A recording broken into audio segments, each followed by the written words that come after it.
Section 44, capital A, execution of decrees passed by courts in reciprocating territory. ஒரே மாதிரியான ஆட்சி நடக்கும் ஆட்சி மண்டலத்தில் உள்ள நீதிமன்றங்களினால் பிறப்பிக்கப்படும் தீர்ப்பாணைகளை நிறைவேற்றுதல். அப்ப இந்த கோர்ட்ல இருந்து சர்டிபிகேட் காப்பி வாங்கிட்டு போயிட்டு அந்த கோர்ட்ல ஒப்படைக்கணும். செக்ஷன் 45, இந்தியாவிற்கு அப்பால் தீர்ப்பாணைகளை நிறைவேற்றுதல். Execution of decrees outside India. அப்ப சென்ட்ரல் கவர்மெண்ட் மூலமாகத்தான் இதை நாம் செயல்படுத்த முடியும். Under section 46, precepts. இந்த பிரசப்ட்ஸை பொறுத்தவரை பற்றாணை என்று சொல்வார்கள் அல்லது கட்டளை என்று சொல்வார்கள். 46ல அடிக்கடி கேள்வி கேட்கிறாங்க. இதற்கான பீரியட் ஆஃப் லிமிடேஷன் கேட்பாங்க. 2 மாதங்கள் தான் இதுக்கு time. 46 is very very important. ஒரு ஜட்ஜ்மெண்ட் ஹோல்டர் இருக்கிறார். அந்த டிகிரி ஹோல்டர் அவருடைய விண்ணப்பத்தின் பேரில் ஒரு தீர்ப்பாணையை பிறப்பித்த நீதிமன்றம் இது சரியானது, நியாயமானது, தக்கதென கருதும் போதெல்லாம் ஒரு உத்தரவை, ஒரு கட்டளையை தீர்ப்பு கடனாளிக்கு சொந்தமாக இருக்கக்கூடிய அல்லது தீர்ப்பு கடனாளியின் பெயரில் குறித்துரைக்கப்பட்டதுமான ஒரு சொத்து எதுவாக இருந்தாலும் சரி, அதை ஜப்தி செய்யும்படி அந்த தீர்ப்பாணையை நிறைவேற்ற தகுதி பெற்றிருக்கக்கூடிய வேறு ஒரு நீதிமன்றத்திற்கு ஒரு உத்தரவை பிறப்பிக்க முடியும். ஒரு டிகிரி ஹோல்டர், ஒரு தீர்ப்பாணை பெற்றவர், அவர் ஒரு மனு போடுறார் கோர்ட்ல. இந்த ஜேடி இருக்கிறாரு, ஜட்ஜ்மெண்ட் டெட்டார், தீர்ப்பு கடனாளி இருக்கிறார். டிஹெச் என்று சொன்னால் டிகிரி ஹோல்டர், ஒரு தீர்ப்பாணை பெற்றவர் என்ற அர்த்தம். யாருக்கு சாதகமாக ஒரு சிவில் கோர்ட்டு தீர்ப்பு கொடுக்கப்பட்டிருக்கிறதோ அவர், யாருக்கு எதிராக ஒரு தீர்ப்பாணை ஒரு நீதிமன்றம் உத்தரவிட்டிருக்கிறதோ அவர் ஜேடி, ஜட்ஜ்மெண்ட் டெட்டார். கிரிமினல் சைட்ல கேடின்னு சொல்லுவாங்க, கேடி. எனவே அந்த ஜட்ஜ்மெண்ட் டெட்டார் மீது இருக்கக்கூடிய அசைய சொத்துக்கள் வேற ஒரு ஜூரிஸ்டிக்ஷன்ல இருக்கும் பட்சத்தில் அந்த நீதிமன்றத்திற்கு, நிறைவேற்றக்கூடிய நீதிமன்றத்திற்கு இந்த கோர்ட் உத்தரவிடுவாங்க. ஜேடியினுடைய சொத்து உங்க ஜூரிஸ்டிக்ஷன்ல இருக்கு, நீங்க எக்ஸிகியூட்டிவ் கோர்ட், நீங்க அதை எக்ஸிக்யூட் பண்ணி கொடுங்க. அந்த தீர்ப்பு கடனாளியின் பெயரில் இருக்கக்கூடிய அசையா சொத்துக்களை நீங்கள் பற்றுகை செய்து நிறைவேற்றி கொடுக்க வேண்டும் என்று சொல்லி அந்த நிறைவேற்ற தகுதி பெற்றிருக்கக்கூடிய அந்த நீதிமன்றத்துக்கு, அதுதான் காம்பிடன்ட் கோர்ட், எக்ஸிகியூட்டிவ் கோர்ட், அந்த தீர்ப்பாணையை நிறைவேற்ற தகுதி பெற்றிருக்கக்கூடிய வேறு ஒரு நீதிமன்றத்திற்கு உத்தரவிட முடியும். பிரசப்ட் என்று சொன்னால் பற்று ஆணை அல்லது கட்டளை என்ற அர்த்தம். எந்த நீதிமன்றத்திற்கு ஒரு கட்டளை அனுப்பப்படுகிறதோ அந்த நீதிமன்றம் அந்த தீர்ப்பானை நிறைவேற்றும் வாயிலாக சொத்து ஏதாவது இருக்கும் பட்சத்தில் அதை எவ்வாறு ஜப்தி செய்ய வேண்டும், ஜப்தி செய்வதற்கான என்னென்ன முறைகள் அங்கே விதிக்கப்பட்டிருக்கிறதோ அதன் அடிப்படையில் அந்த சொத்தை ஜப்தி செய்ய வேண்டும். ஒரு மணி சூட், பிளைன்டிஃப் சூட் போட்டிருக்காரு, டிஃபெண்டன்ட்க்கு எதிராக சூட்டை விசாரித்த நீதிமன்றம் பிளைன்டிஃப்க்கு ஆதரவாக in favor of plaintiff the trial court has passed decree. அப்ப in favor of plaintiffக்கு ஒரு காம்பிடன்ட் சிவில் கோர்ட் ஒரு உத்தரவு பிறப்பிச்சிருக்காங்க. அந்த உத்தரவை நிறைவேற்ற வேண்டும். டிஃபெண்டன்ட்க்கு எதிராக டிஃபெண்டன்ட்னுடைய சொத்து வேற ஒரு ஜூரிஸ்டிக்ஷன்ல இருக்கும் பட்சத்தில் அந்த ஜூரிஸ்டிக்ஷன்ல இருக்கக்கூடிய எக்ஸிகியூட்டிவ் கோர்ட்டுக்கு ஒரு உத்தரவை பிறப்பிக்க முடியும். அந்த உத்தரவில் தீர்ப்பு கடனாளியினுடைய சொத்துக்களை இந்த முறையில் தான் நீங்கள் ஜப்தி செய்ய வேண்டும் என்று சொல்லப்பட்டிருக்கும். அதன்படி ஜப்தி செய்ய வேண்டும். இதுல ஒரு ப்ரொவிஷன் சொல்றாங்க, ஜப்தி செய்வதற்காக எந்த நீதிமன்றம் உத்தரவிட்டதோ அந்த ஜப்திக்காக மேலும் கால நீட்டிப்பு செய்ய முடியாத போது அந்த ஜப்திக்கான கால அளவு 2 மாதங்களுக்கு மேல் நீட்டித்தல் கூடாது. அல்லது ஜப்தியை தீர்மானிப்பதற்கு முன்னர் ஜப்திக்காக கட்டளையிடும் அந்த நீதிமன்றத்திற்கு அந்த டிகிரி அனுப்பி வைக்கப்பட்டிருக்கின்ற பொழுது தீர்ப்பாணையை பெற்றவர் ஜப்தி செய்த சொத்தை விற்பதற்கு ஒரு கட்டளைக்காக மனு தாக்கல் செய்திருக்கும். மற்றபடி ஒரு ஜப்தியினுடைய கால அளவு 2 மாதங்களுக்கு நீடிக்க கூடாது. பிரசப்டை பொறுத்தவரை இந்த பற்று ஆணை அல்லது கட்டளை என்று சொல்வார்கள். இதில் கேட்கக்கூடிய கேள்வி இந்த புரோவிசோல தான் கேட்பாங்க. பிரசப்டுக்கு எத்தனை மாதம் வரை? 2 மாதங்கள் வரை. அப்ப ஜப்திக்கான கால அளவு 2 மாதங்களுக்கு மேல் நீடிக்க கூடாது. பற்றுகைக்கான காலம் முடிவடைந்ததால் நிறைவேற்று நடவடிக்கை மேற்கொள்ளும் நீதிமன்றம் கட்டளை வழங்கும் அதிகார வரம்பை இழக்குமா என்று சொன்னால் இழக்காது. 2 மாசம் முடிஞ்சு போச்சு, அதுக்காக எந்த நீதிமன்றம் அந்த வழக்கை விசாரித்து தீர்ப்பு சொன்னார்களோ அந்த நீதிமன்றத்திற்கு அதிகார வரம்பு இல்லைன்னு நீங்க ஏதாவது ஒரு டிஃபென்ஸ் எடுக்க முடியுமான்னா முடியாது. ரயல் கோர்ட் ஒரு உத்தரவு போடுறாங்க, ஜேடியினுடைய சொத்து வேற ஒரு கோர்ட்டினுடைய ஜூரிஸ்டிக்ஷன் கண்ட்ரோல்ல வருது, அங்க எக்ஸிகியூட்டிவ் கோர்ட் இருக்கிறது. அப்ப இந்த வழக்கை விசாரித்த நீதிமன்றம் அங்க இருக்கக்கூடிய எக்ஸிகியூட்டிவ் கோர்ட்டுக்கு ஒரு உத்தரவு போடுறாங்க, தீர்ப்பு கடனாளியின் பெயரில் இருக்கக்கூடிய அசையும் அசையா சொத்துக்களை நீங்கள் ஜப்தி பண்ணி கொடுங்க அப்படின்னு சொல்றாங்க. அப்ப டைமை பார்த்தீங்கன்னா புரோவிசோல 2 மாசம். 2 மாசம் முடிந்து விட்ட உடன் அப்ப காலம் முடிவடைந்ததால் அந்த நிறைவேற்று நடவடிக்கை மேற்கொள்ளும் நீதிமன்றம் எக்ஸிகியூட்டிவ் கோர்ட், அந்த எக்ஸிகியூட்டிவ் கோர்ட்டுக்கு எந்த கோர்ட்டு உத்தரவு போட்டாங்களோ அவங்களுடைய அதிகார வரம்பு ஜூரிஸ்டிக்ஷனை இழக்குமா என்று சொன்னால் இழக்காது. எடுத்துக்காட்டு, கிருஷ்ணகிரி கோர்ட்டு ஒரு உத்தரவு போடுறாங்க, கரூர் கோர்ட்டுக்கு ஜேடியினுடைய சொத்து கரூர்ல இருக்குங்க, உங்க கோர்ட்ல இருக்குங்க, இன்னைக்கு தான் எக்ஸிகியூட்டிவ் கோர்ட்டா இருக்கிறீங்க, அதனால இந்த பிரசப்ட நாங்க உங்களுக்கு போடுறோம், நீங்க எக்ஸிக்யூட் பண்ணி கொடுங்கன்னு சொல்றாங்க. அதிகபட்ச டைம் 2 மாசம். 2 மாசத்திற்குள்ளாக கரூர்ல இருக்கக்கூடிய நிறைவேற்று நீதிமன்றம் எக்ஸிக்யூட்டிவ் கோர்ட் அந்த 2 மாசம் முடிஞ்சு போச்சு. அப்ப எக்ஸிகியூஷன் ப்ரொசீடிங்ஸ் மேற்கொள்ளக்கூடிய கரூர் நீதிமன்றம், அந்த கரூர் நீதிமன்றத்தை பொறுத்தவரை ஒரு கட்டளை வழங்கும் அதிகார வரம்பை இழக்குமா என்று சொன்னால் இழக்காது.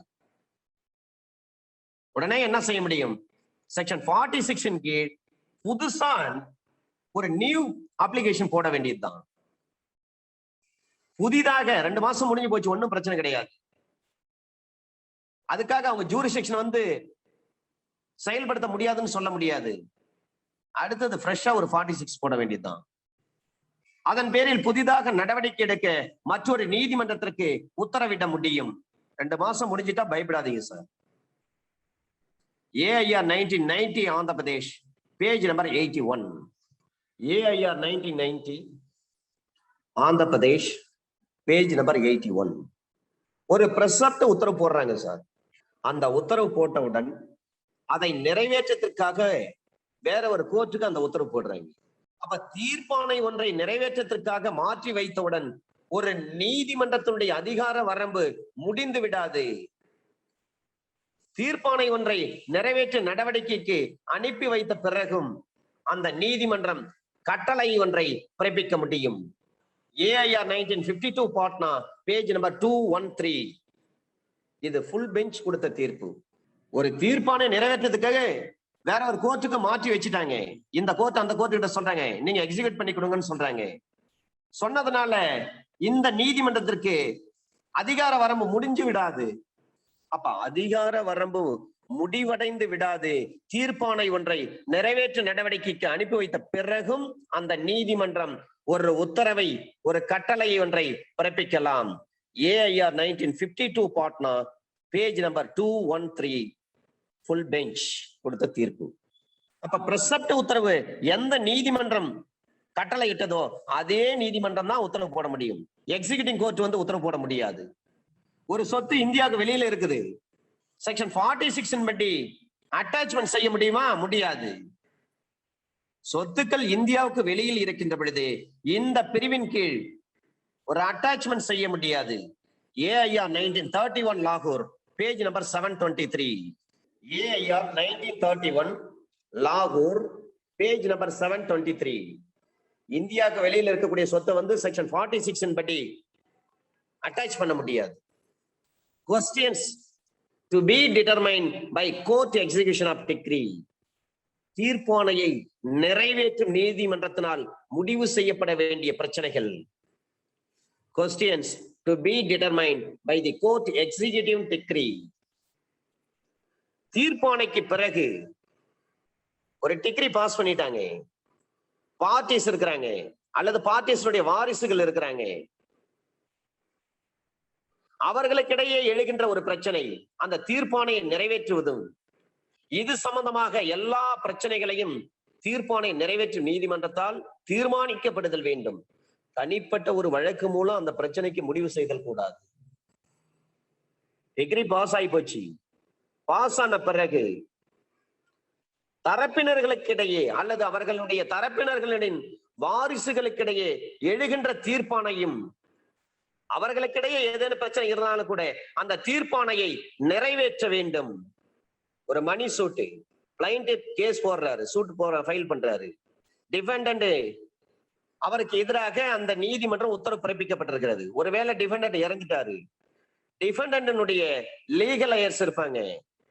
டிஃபெண்டன்ட்னுடைய லீகல் அயர்ஸ் இருந்தாலும் அவர்களுக்கு எதிராக தீர்ப்பாணையை நிறைவேற்றியே ஆக வேண்டும். ஒரு வழக்கு தரப்பினுடைய வாரிசாக யார் இருக்கிறாரோ அல்லது இல்லையா என்பதை பற்றி பிரச்சனை எழுகின்ற பொழுது அந்த பிரச்சனையையும் அந்த நீதிமன்றமே முடிவு செய்ய வேண்டும். லீகலைஸ் இருக்கிறாங்களா இல்லையா, அதுல ஏதேனும் பிரச்சனை இருந்தால் அந்த கோர்ட்டே அதை முடிவு பண்ணிடணும். ஒருவேளை பிளைன்டிஃப் சூட் போட்டிருக்காரு, அந்த வழக்கு தள்ளுபடி செய்யப்பட்டிருக்கின்ற பொழுது அந்த வாதியின் எந்த பிரதிவாதிக்கு எதிராக வழக்கு ஒன்று தள்ளுபடி செய்யப்பட்டிருக்கிறதோ அந்த பிரதிவாதியும் அந்த வழக்கின் தரப்பினர்களாகத்தான் இருப்பார்கள். இந்த செக்ஷன் 47 பொறுத்தவரை ஒரு தீர்ப்பாணையை நிறைவேற்றுவதற்காக ஒரு சொத்து இருக்கிறது, அது விற்பனை செய்யப்படுகின்ற பொழுது அந்த சொத்தை வாங்குபவர் யார் வாங்குறாரோ, பையர் யாரோ, அந்த வழக்கின் தரப்பினராக அவரையும் சேர்த்துக் கொள்ளுதல் வேண்டும்.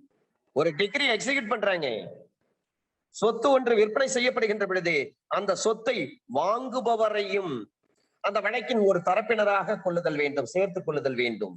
அது மட்டுமல்ல, அந்த சொத்தை வாங்குபவர் அல்லது அவருடைய வாரிசு யாராவது இருந்தால், பையனுடைய வாரிசு யாராவது இருந்தால் அவர்கிட்ட அந்த சொத்தை ஒப்படைச்சிருக்காங்க, அதை ஒப்படைப்பது சம்பந்தமாக பிரச்சனைகள் எழும் பொழுது இந்த பிரிவின் பொருளின்படிதான் தீர்ப்பாணையை நிறைவேற்றுதல் சம்பந்தப்பட்ட பிரச்சனைகளை நாம் மேற்கொள்ள வேண்டும்.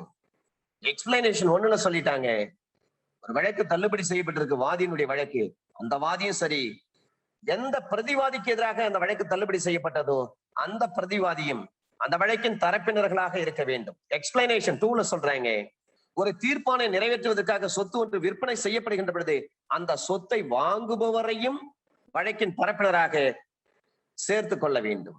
எக்ஸ்பிளனேஷன் 2ல கிளாஸ் பி சொல்றாங்க, அந்த சொத்தை வாங்குபவர் அல்லது அவருடைய வாரிசுதாரர் அவங்க கிட்ட அந்த சொத்தை ஒப்படைச்சிருக்காங்க, அவருடைய பொசஷன்ல இருக்கிற பட்சத்தில் அந்த சொத்தினை ஒப்படைப்பது சம்பந்தமாக ஏதாவது பிரச்சனை எழுகின்ற பொழுது இந்த பிரிவின் பொருளின்படிதான் தீர்ப்பாணையை நிறைவேற்ற வேண்டும்.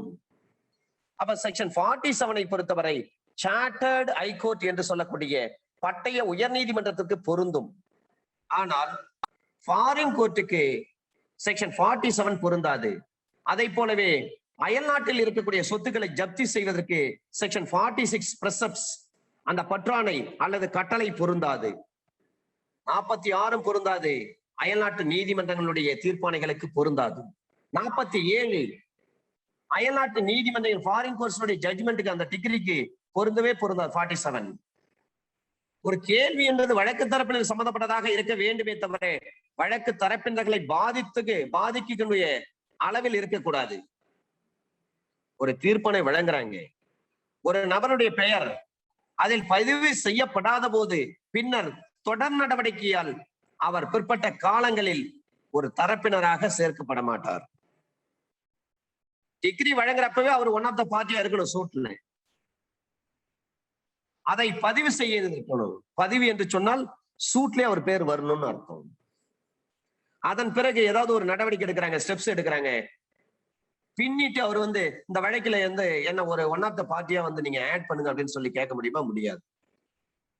ஒரு டிஃபெண்டன்ட் இறந்துட்டாரு, அவரது சட்டப்படியான வாரிசுகளை ரெப்ரசன்டேட்டிவ்ஸ் பதிவு செய்யவில்லை என்று சொன்னால் அதனால் அவர்கள் நிறைவேற்று நடவடிக்கை குறித்து கேள்வி எழுப்பலாம். AIR 1965 partner page number 427. AIR 1965 partner page number 427. Defendant இறந்துட்டாருன்னா அவருடைய சட்டப்படியான ரெப்ரசன்டேட்டிவ், லீகல் ரெப்ரசன்டேட்டிவ் கொண்டு சூட்ல அவங்க பேரெல்லாம் சேர்த்தணும். அதனால்தான் அவங்களுக்கு நிறைவேற்ற நடவடிக்கை குறித்து அவங்க கேள்வி எழுப்ப முடியும். எல்லாம் முடியாது.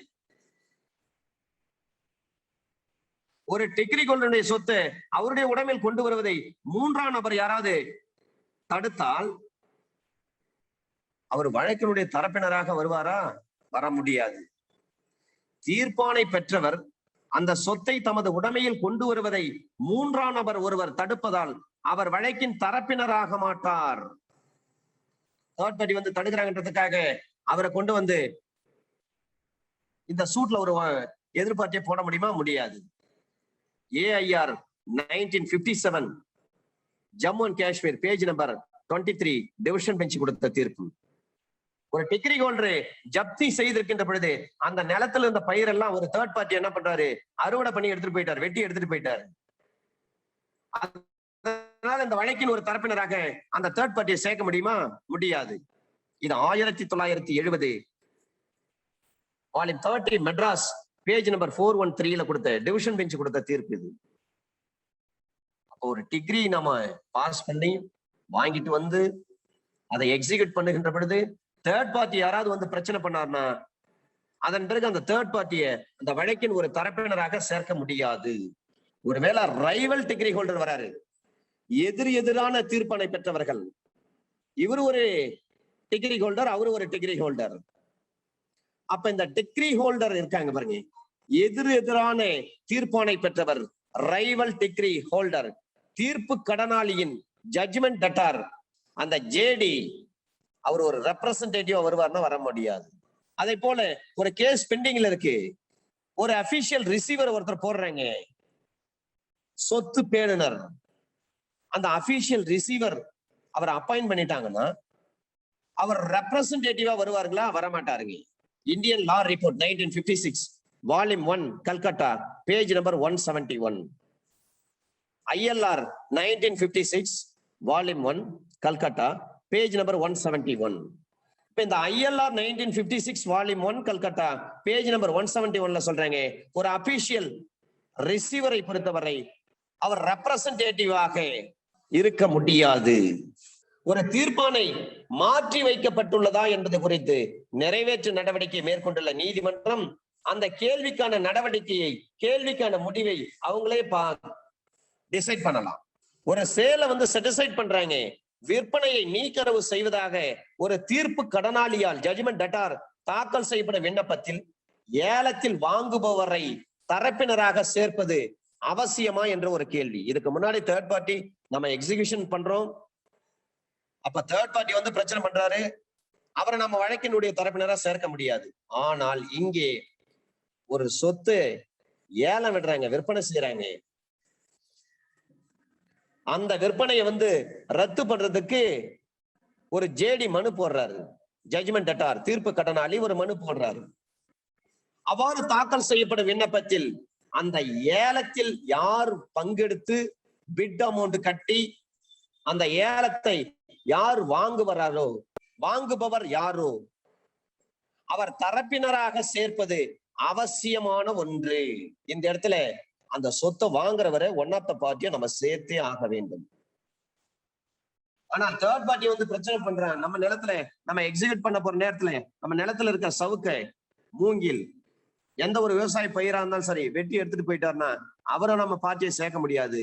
இதுவே அந்த சொத்தை ஏல விற்பனைக்கு வருகின்ற பொழுது அந்த ஏலத்தில் பங்கெடுக்கிறாரு பாருங்க, அந்த சொத்தை வாங்குறதுக்கு பிட் அமௌண்ட் கட்டுறாரு பாருங்க, அவரை ஒரு ஒன் ஆஃப் த பார்ட்டியா நம்ம சேர்க்க வேண்டும். ஒரு இன்சால்வன்சி ப்ரொசீடிங்ஸ் இருக்கிறது, நொடிப்பு நிலை நடவடிக்கை. அப்ப நீதிமன்ற அனுமதி இல்லாமல் விற்பனை சொத்து வழக்கு சொத்து பேணனுடைய ரிசீவருடைய கையில் இருப்பது வாய்டுன்னு சொல்லாத, அது சட்டப்படியானதுதான். ஒரு ரிசீவர் கிட்ட ஒரு சொத்தை ஜப்தி பண்ணி வச்சிருக்கிறாங்க, இன்சால்வன்சி பெட்டிஷன் போட்டோம் நாம. அப்ப நீதிமன்றத்தினுடைய அனுமதி இல்லாமல் விற்பனை சொத்து அந்த வழக்கு சொத்து பேணனுடைய கையில் இருப்பது இல்லா நிலையது ஆகாது. 47 மிக முக்கியம். செக்ஷன் 48 இது ரிப்பீல் ஆகிவிட்டது. Section 49 transferees and legal representatives. Section 49 பொறுத்தவரை டிரான்ஸ்ஃபரி மாற்றம் பெற்றவர்.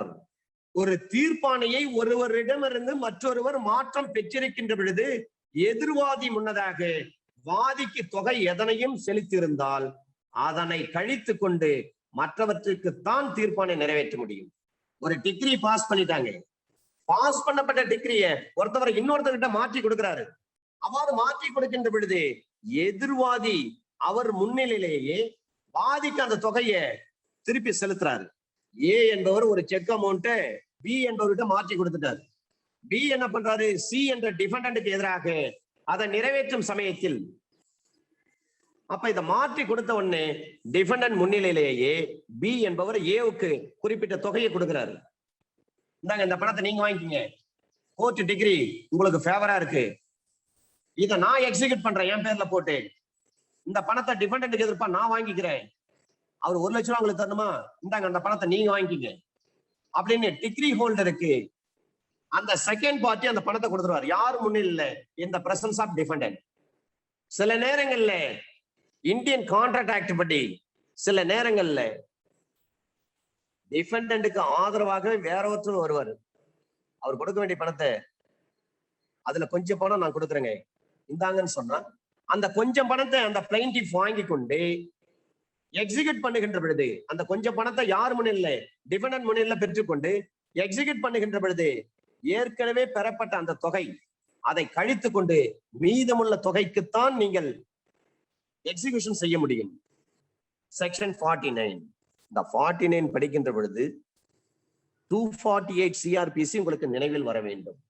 அதுல என்ன சொல்றாங்க, ஒரு தீர்ப்பு கொடுத்துட்டாங்க, ஏற்கனவே அந்த நபர் சிறையில் இருந்த காலத்தை கழித்து கொண்டு மீதமுள்ள நாட்களில் அவர் சிறை தண்டனை அனுபவிக்க வேண்டும்.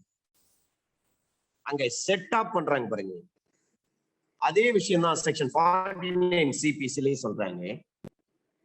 ஒரு தீர்ப்பானை ஒருவரிடம் மற்றொருவர் மாற்றம் பெற்றிருக்கின்ற பொழுது எதிர்வாதி அவர் முன்பாக வாதிக்கு தொகை ஏதாவது செலுத்தி இருந்தால் அந்த தொகையை கழித்து கொண்டு மீதம் இருக்கக்கூடிய அந்த தொகைக்கு மட்டும்தான் தீர்ப்பாணையை எதிர்வாதிக்கு எதிராக நிறைவேற்ற முடியும். ஏ பி 2 பேர் இருக்காங்க, ஏ plaintiff, B defendant borrower.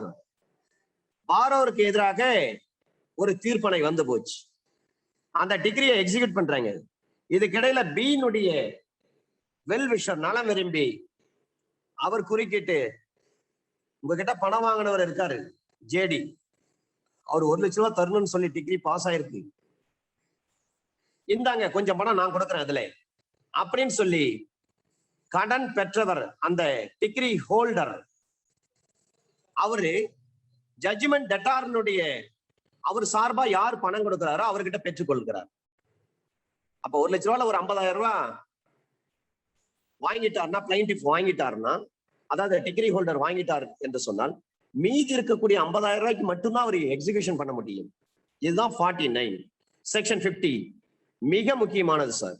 Section 50 இதுல கேள்விகள் கண்டிப்பா கேட்கப்பட வாய்ப்பு உண்டு.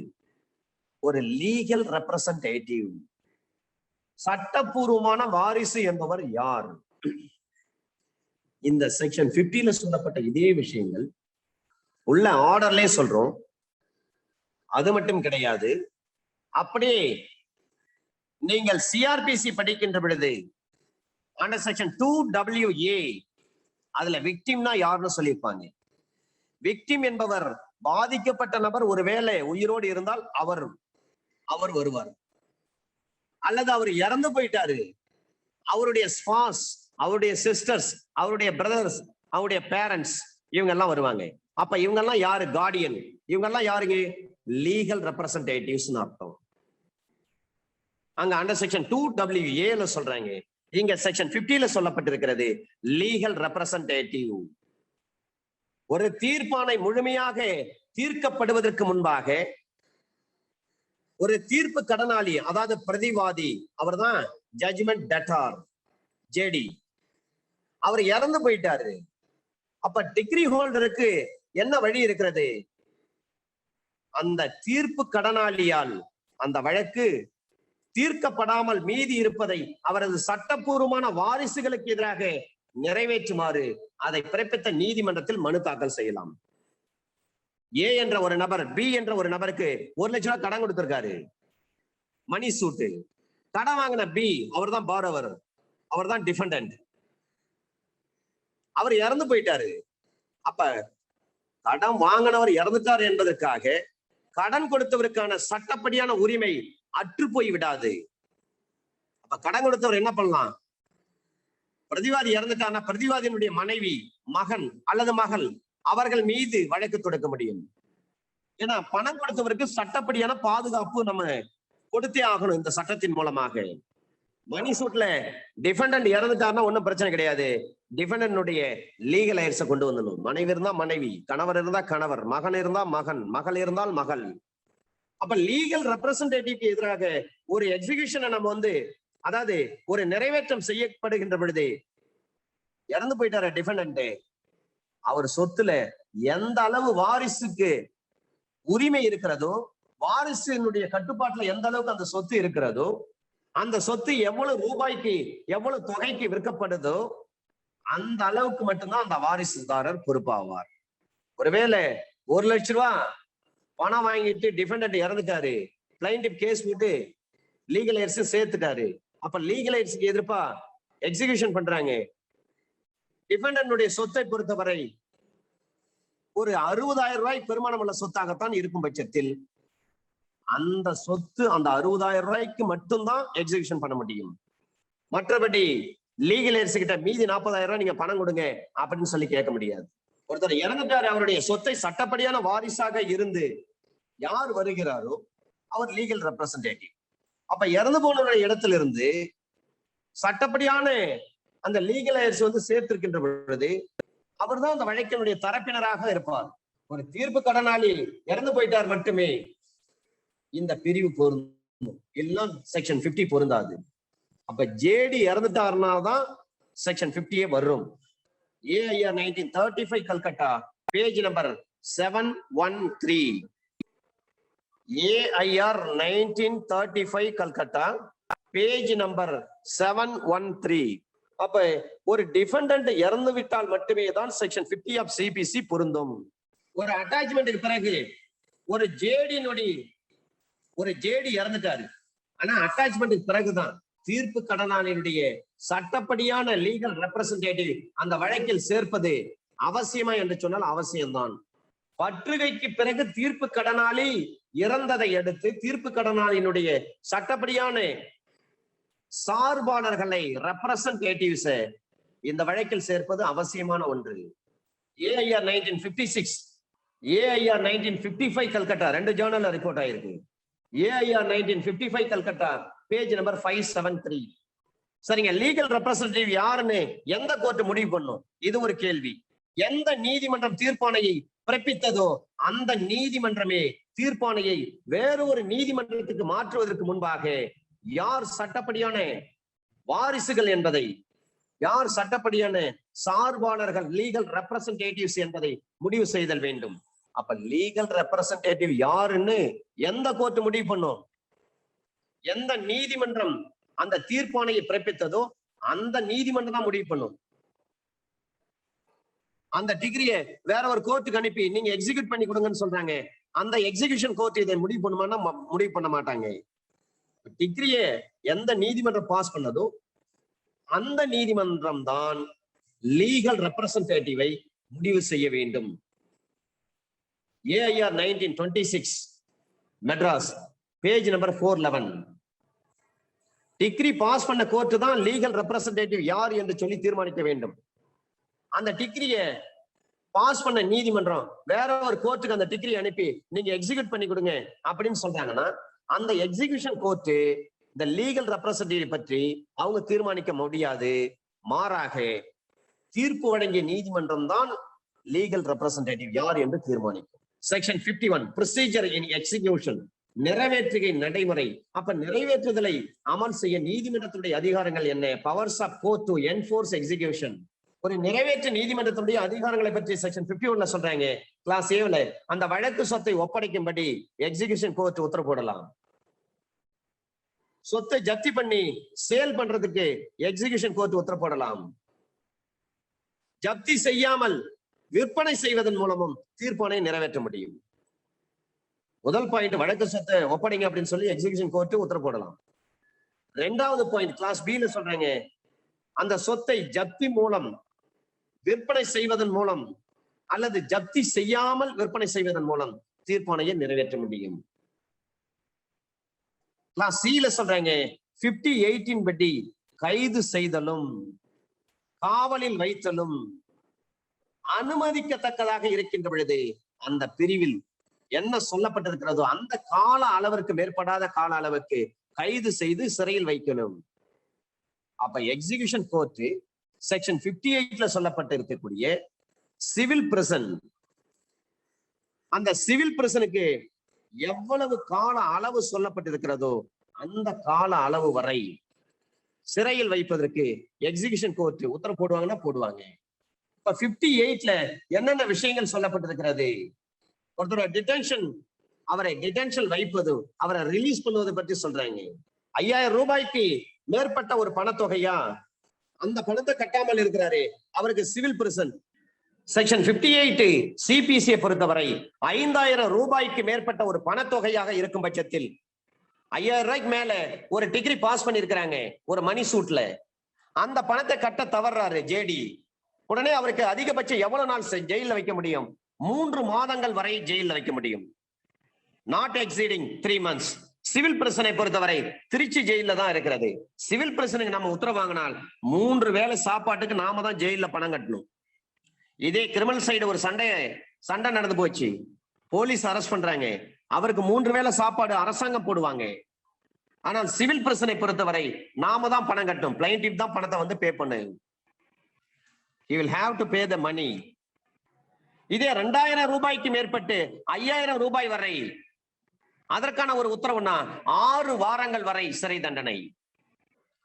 இந்த 2 விஷயம் தான் சார் 1999ல செக்ஷன் 5ல 1000 ரூபாய் என்பதற்கு பதிலாக 5000 ரூபாய்ன்னு சொல்லிட்டு 1/7/2002ல தான் இத அமெண்ட்மெண்ட் கொண்டு வந்து நடைமுறைப்படுத்துறாங்க. 1/7 1 ஜூலை 2002ல தான் 1000 ரூபாய் என்பதை 5000 ரூபாய் என்று நிர்ணயம் செய்திருக்கிறாங்க. அப்ப செக்ஷன் 58 பொறுத்தவரை 5000 ரூபாய்க்கு மேற்பட்டு ஒரு பணத்தொகை இருக்கின்ற பொழுது அந்த ஜேடிக்கு சிறை தண்டனை 3 மாதங்கள் வரை. இதுவே 2000 ரூபாய்க்கு மேற்பட்டு 5000 ரூபாய் வரை, மன்னிக்கவும் 2000 ரூபாய்க்கு மேற்பட்டு ஆனால் 1000 ரூபாய்க்கு குறையாத ஒரு பணத்தொகை, அப்ப 6 வாரம் அவங்களுக்கு சிறை தண்டனை. இப்ப 58ல சொல்லப்பட்டிருக்கக்கூடியது சிவில் பிரச்சனை பொறுத்தவரை அதிகபட்சம் 3 மாதங்கள். ஆனா தொகை எவ்வளவு இருக்கணுங்க? 5000 ரூபாய்க்கு மேற்பட்டு இருந்தால் இதே விஷயங்களை 73ல சொல்லியிருப்பாங்க, சாலிட்டரி கன்ஃபைன்மெண்ட். இதே விஷயங்களை டிஃபால்ட் ஃபைன் இருக்கும். அதுல சொல்றாங்க 57ல செக்ஷன் 30 CRPC, செக்ஷன் 65 IPC அதுல சொல்லப்பட்டிருக்கிறது 50 ரூபாய் பெருமானம் உள்ள தொகையை செலுத்த தவறினால் 2 மாதம் சிறை தண்டனை. 100 ரூபாய் வரை செலுத்த தவறினால் 50 ரூபாய்க்கு மேற்பட்டு 100 ரூபாய் வரை உள்ள தொகையை ஒரு கிரிமினல் கோர்ட்ல நீங்க செலுத்த தவறினால் 4 மாதங்கள் சிறை தண்டனை. 1000 ரூபாய்க்கு மேற்பட்டு அல்லது 100 ரூபாய்க்கு மேற்பட்டு ஒரு தொகையை கிரிமினல் கோர்ட் விதிச்சிருக்காங்க. அந்த தொகையை நீங்க செலுத்த தவறினால் 6 மாதங்கள் வரை சிறை தண்டனை, அதிகபட்சம் 6 மாசம் வரை ஜெயில் தண்டனை கிரிமினல் சைட்ல. ஆனா சிவில் சைட்ல அதிகபட்சம் 3 மாதம் வரை சிறை தண்டனை. செக்ஷன் 51 பொறுத்தவரை ஒரு ஜட்ஜ்மெண்ட் டெட்டாருக்கு, தீர்ப்பு கடனாளிக்கு எதிராக அறிவிப்பு கொடுத்த பிறகுதான் அவரை அரெஸ்ட் பண்ணணும். 1951 volume 2 MLJ civil sir, 1951 volume 2 MLJ page number 175. ஜேடிக்கு அறிவிப்பு கொடுத்துட்டு தான் அவரை அரெஸ்ட் பண்ணணும்.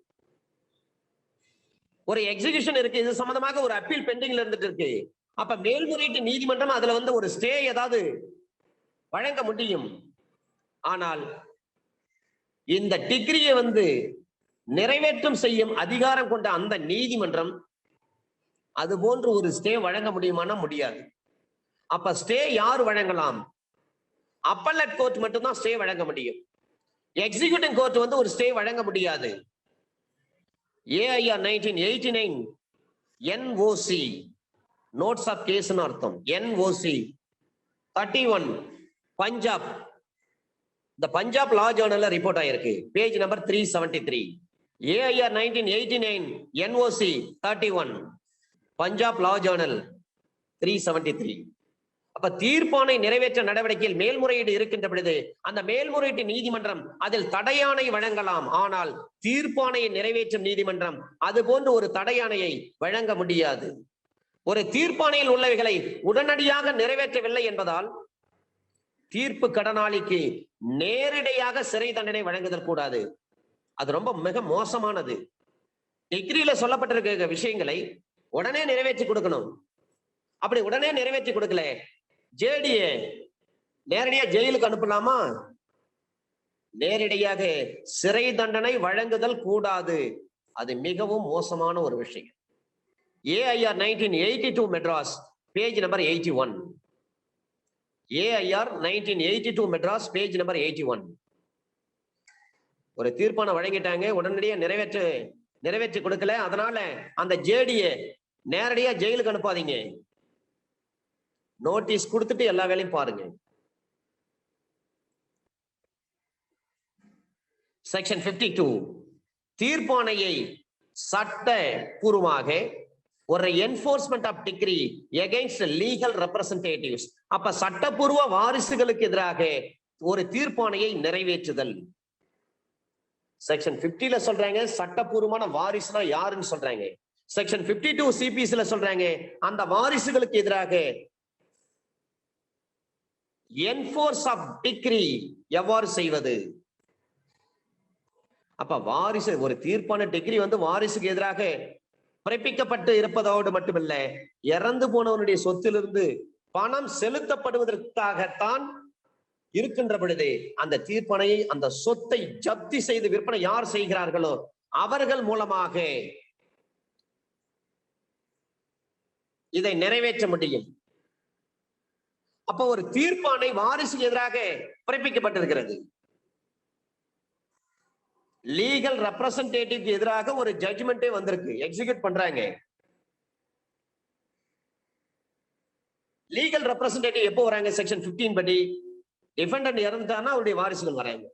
அப்ப இறந்து போனுடைய சொத்திலிருந்து பணம் செலுத்தப்படுவதற்காகத்தான் இருக்கின்ற பொழுது அந்த தீர்ப்பாணையை, அந்த சொத்தை ஜப்தி செய்து விற்பனை செய்வதன் மூலமாக நிறைவேற்றலாம்.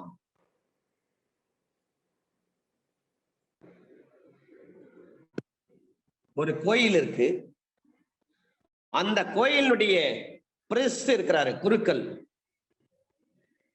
அவருடைய வாரிசுகள் கோயில்ல அர்ச்சனை பண்றாங்க. அவர்கள் பூஜை செய்கிறார்கள். அவ்வாறு பூஜை செய்த அர்ச்சனை செய்ததுக்காக, சேவைக்காக பக்தர்களிடமிருந்து டிசைபிள் இருக்காங்க பாருங்க, அந்த டிசைபிள் அவங்க கிட்ட இருந்து ஒரு அன்பளிப்பை பெறுகின்ற பொழுது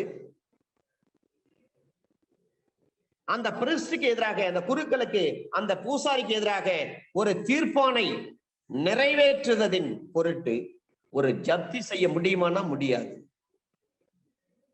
ஒரு கோயில்ல ஒரு பூசாரி இருக்காருன்னா அவர் அர்ச்சனை பண்றாருன்னா அந்த அர்ச்சனை தட்டுல நாம ஆஃபரிங் கொடுக்கிறோமா இல்லைங்களா? அப்ப காணிக்கை கொடுக்கிறோன்னு சொன்னா அதை எதிர்த்து அந்த குருக்களுக்கு எதிராக நாம ஜப்தி பண்ண முடியுமானா முடியவே முடியாது. இதுவே ஒரு ஜீவனாம்ச பாக்கி மெயின்டெனன்ஸ்ல அரியர்ஸ் ஆஃப் மெயின்டெனன்ஸ் அமௌண்ட் இருக்கு. அப்ப அரியர்ஸ் ஆஃப் அமௌண்ட் ஆஃப் மெயின்டெனன்ஸை பொறுத்தவரை ஒரு குறிப்பிட்ட காலத்தில் ஒரு இந்து விதவை ஒருவர் இறந்து போயிருந்தால் பாக்கி தொகை வரவேண்டி இருக்கின்ற பட்சத்தில் அந்த ஜீவனாம்சம் அவருடைய சொத்து தான். இதுதான் சிஆர்பிஸ்ல அண்டர் செக்ஷன் 125 சப்செக்ஷன் 3ல சொல்றாங்க. அரியர்ஸ் ஆஃப் அமௌண்ட் இருந்தால் ஒரு வருடத்திற்குள்ளாக மனு போட்டு நம்ம வசூலிக்கணும். இதே செக்ஷன் 128 பொறுத்தவரை there is no time limit. அதுல கண்டிப்பா இந்த ரெண்டு விஷயத்துல கேள்வி கேட்பாங்க.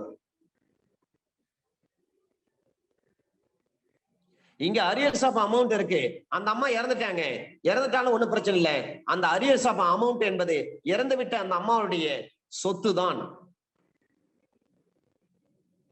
ILR 11 பாம்பே பேஜ் நம்பர் 528 பழைய கேஸ்ல சொல்றாங்க. அப்ப சொத்து என்பது அசட்ஸ் என்பதில் தீர்ப்பாணைக்கு பின்னர் திரட்டப்பட்ட சொத்தும் உள்ளடங்கும். ஒரு டிகிரி பாஸ் பண்ணப்பட்ட பிறகு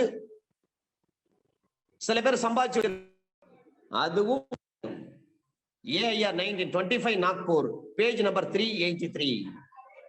ஏனென்று சொன்னால் சொத்து என்பதில் வாடகை மற்றும் அசையா நிலை சொத்திலிருந்து வரும் வாடகை இவையும் உள்ளடங்கும். தீர்ப்பாணைக்கு பின்னர் திரட்டப்பட்ட சொத்தும் உள்ளடங்கும். வாடகை பணம், அசையா நில சொத்திலிருந்து வரக்கூடிய வருமானங்கள் இதுவும் உள்ளடங்கும். AIR 1932 லாகூர் பேஜ் நம்பர் 383. வாடகை, அசையா சொத்திலிருந்து கிடைக்கக்கூடிய வாடகை இது எல்லாமே சொத்து என்ற அசட்ஸ் என்ற வரையறைக்குள் வரும். AIR 1932 லாகூர் பேஜ் நம்பர் 383. எதிர்பார்த்தி இருக்காரு சார். எதிர்பார்த்தி ஹியரிங் முடிஞ்ச பிறகு அந்த வழக்கை விசாரிக்கிறாங்க கோர்ட்டு. அது முடிந்த பிறகு ஆனால் டிகிரி வருவதற்கு முன்பாக வழக்கை விசாரிச்சு முடிச்சுட்டாங்க. டிகிரி பாஸ் பண்றதுக்கு முன்னாடி டிஃபெண்டன்ட் இறந்து போயிட்டாரு. டிஃபெண்டன்ட் இறந்த பிறகு கோர்ட் வந்து டிகிரி பாஸ் பண்றாங்க. அந்த டிகிரி செல்லுமா செல்லாதா இதான் கேள்வி. ஒரு மணி சூட்ல டிஃபெண்டன்ட் வந்து இந்த வழக்கை எல்லாம் விசாரிக்கிறாங்க. விசாரிச்சு முடிச்ச பிறகு டிஃபெண்டன்ட் இறந்துட்டார். அவர் இறந்துட்ட பிறகு அந்த கோர்ட் தீர்ப்பு கொடுக்கறாங்க. டிஃபெண்டன்ட்க்கு எதிர்ப்பாக ஒரு தீர்ப்பு. பார்ட்டி இறந்துட்டாரு, இறந்துட்ட பிறகு ஒரு தீர்ப்பு கொடுத்தால் அந்த தீர்ப்பு செல்லுமா செல்லாதா? அந்த தீர்ப்பு செல்லும். சரிங்க. ஆக்ஷியா பர்சனாலிஸ் மாரிட்டர் கம் பெர்சோனான்னு சொல்றோம். A personal action dies with a person சொல்லி ஒரு லீகல் மேக்ஸிம்ல நம்ம பார்த்திருக்கிறோம். ஆள் வழக்கு ஆளுடன் முடியும். ஆனால் அதற்கு விதிவிலக்கு எக்கனாமிக் அஃபென்சஸ், அது சிவில் சைடாக இருந்தாலும் சரி, கிரிமினல் சைடாக இருந்தாலும் சரி. ஒரு நபர் இன்னொரு நபருக்கு எதிராக ஒரு பொருளாதார குற்றத்தை இழைத்திருக்கின்ற பொழுது அந்த நபர் இறந்து விட்டாலும் யாரால் பொருளாதார குற்றம் இழைக்கப்பட்டிருக்கிறதோ, பொருளாதார இழப்பு ஏற்படுத்தப்பட்டு இருக்கிறதோ அந்த நபரின் பெயரில் இருக்கக்கூடிய அசையும் அசையா சொத்துக்களை பறிமுதல் செய்யப்படும். அதிலிருந்து எந்தவித விலக்கும் கிடையாது. அப்ப personalis actio personalis moritur cum persona அந்த லீகல் மேக்ஸிம் பொருந்துமானா பொருந்தாது. எடுத்துக்காட்டு, கிரிமினல் சைட்ல ஒரு பிரிவென்ஷன் ஆஃப் கரப்ஷன் ஆக்ட்ல செக்ஷன் 13 சப்செக்ஷன் 1B படி ஒரு நபருக்கு எதிராக ஒரு தீர்ப்பு, ஒரு பிரபல தலைவருக்கு எதிரான ஒரு தீர்ப்பு, அந்த தலைவரால் ஏற்படுத்தப்பட்ட பொருளாதார இழப்பிற்கு அந்த தலைவரின் பெயரில் இருக்கக்கூடிய அசையும் அசையா சொத்துக்களை உச்ச நீதிமன்றம் ஜப்தி செய்வதற்கு உத்தரவு போட்டாங்க. ஜப்தி செய்தாங்க. ஏனென்று சொன்னால் அங்கே பொருளாதார இழப்பு ஏற்பட்டு இருந்தது. அவங்களுக்கு ஜெயில் தண்டனை அது மட்டும்தான் கிடையாது, ஏன்னா இறந்து போயிட்டாங்க. ஆனால் அவரால் ஏற்படுத்தப்பட்ட அந்த பொருளாதார இழப்பிற்கு ஈடு செய்வதற்காக அவர் பெயரில் இருக்கக்கூடிய அசையும் அசையா சொத்துக்களை ஜப்தி பண்ண முடியும். அதை போலத்தான் சிவில் சைட்ல பார்த்தீங்கன்னா செக்ஷன் 52 படி கடன் வாங்கினவர் அந்த பாரோவர் மணி சூட்ல இறந்து போயிருந்தாலும் ஒண்ணும் பிரச்சனை கிடையாது. இறந்து போனவனுடைய பெயரில் ஏதாவது அசையும் சொத்துக்கள் அல்லது அசையா சொத்துக்கள் ஏதேனும் இருந்தால் அந்த சொத்துக்களை ஜப்தி பண்ண முடியும். இங்கே பொருளாதார இழப்பு, கிரிமினல் சைடிலும் பொருளாதார இழப்பு. ஏன்னா பணம் கொடுத்தவரை அவருக்கு சட்ட பாதுகாப்பு என்ன இருக்கிறது? அந்த சட்ட பாதுகாப்பு இருந்தால்தான் ஒரு நபர் இன்னொரு நபருக்கு பணம் கடனாக கொடுக்க முடியும். இல்லைன்னா பணத்தை வாங்கிட்டு கோடிக்கணக்கில் பணத்தை வாங்கிட்டு இறந்து போயிட்டாருன்னா கேஸே முடிஞ்சு போச்சுன்னு சொன்னா எல்லாருமே பேங்க்ல லோன் போடுவாங்க, எல்லாருமே மணி லெண்டர்ஸ் கிட்ட கடன் வாங்குவாங்க.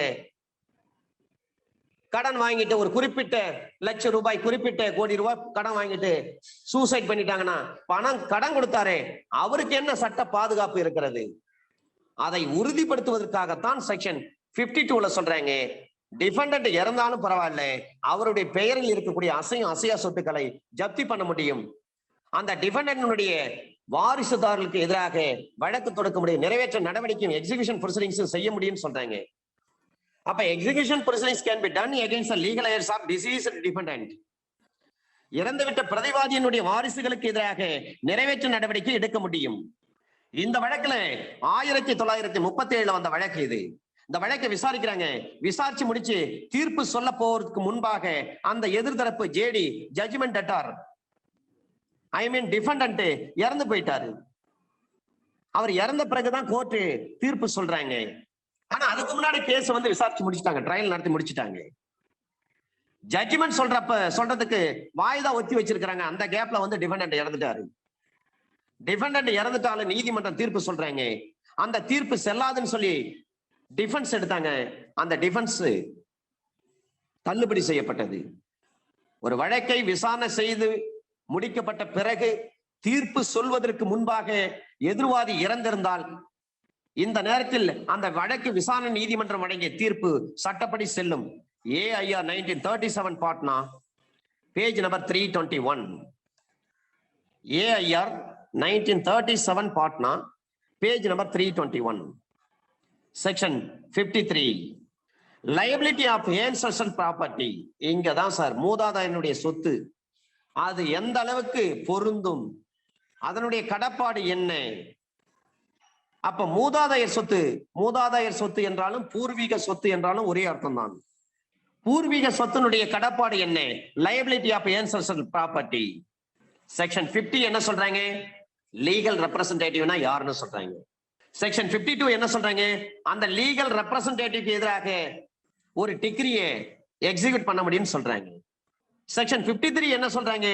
liability of ancestral property, பூர்வீக சொத்தினுடைய கடப்பாடு அல்லது மூதாதையனுடைய சொத்தினுடைய பொறுப்பு என்ன?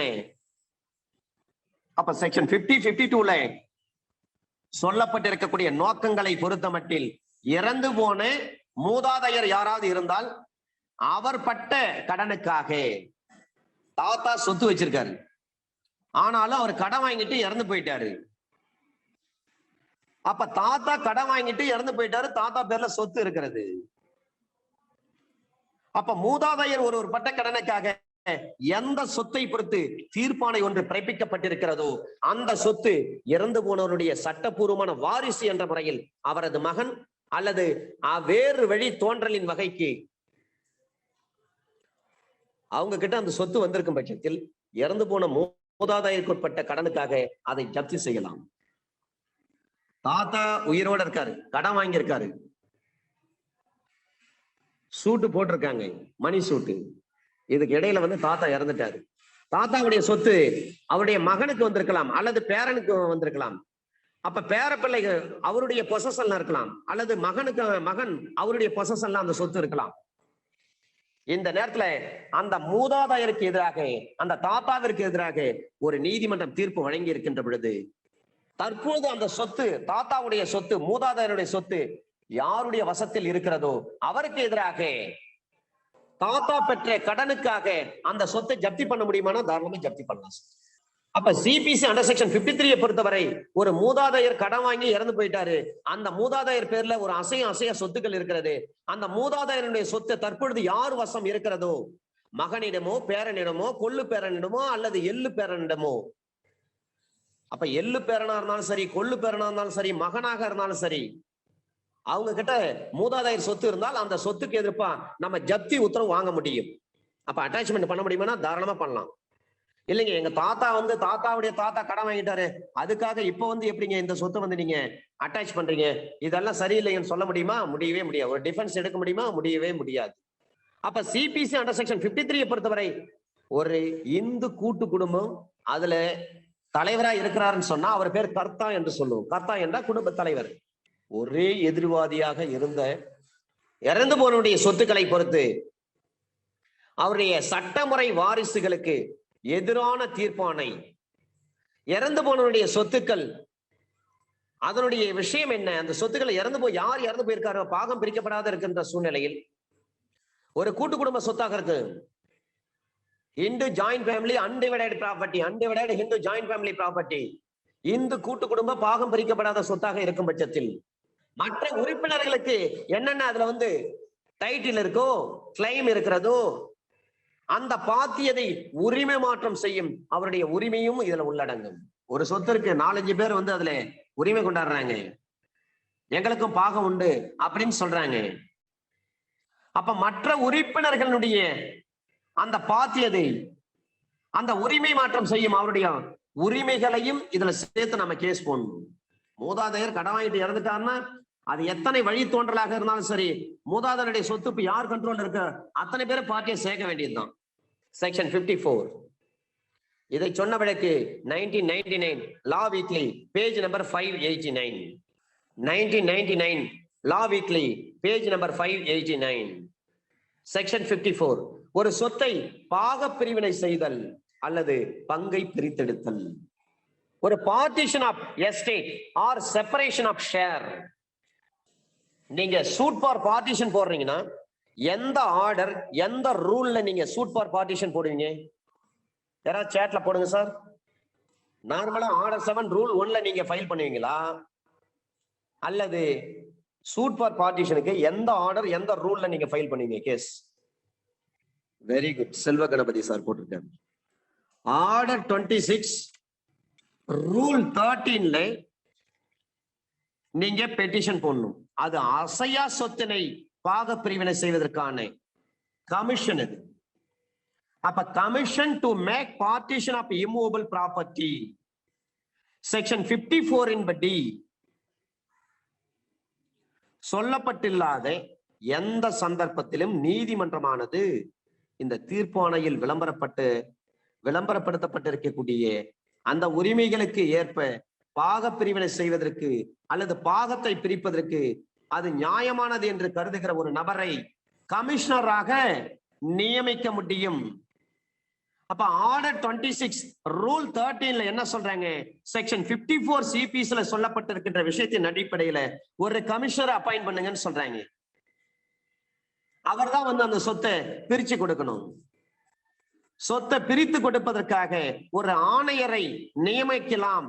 ஆர்டர் 26 ரூல் 13 படி. அப்படியே பாதிக்கு பாதி இருக்குது பாருங்க, 26 அதுல பாதி 13. அப்ப ஆர்டர் 26 ரூல் 13 பொறுத்தவரை ஒரு கமிஷனர் அப்பாயிண்ட் பண்ணி அவர் தான் பார்ட்டிஷன் பண்ணுவார். அதை பற்றி பேசுகிறது.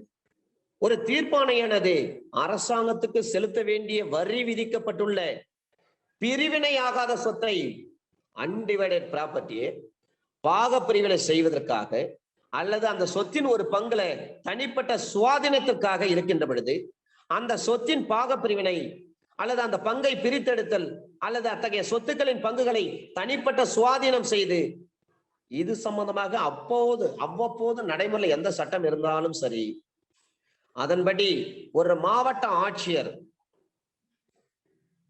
அவரால் அதிகாரம் அளிக்கப்பட்டு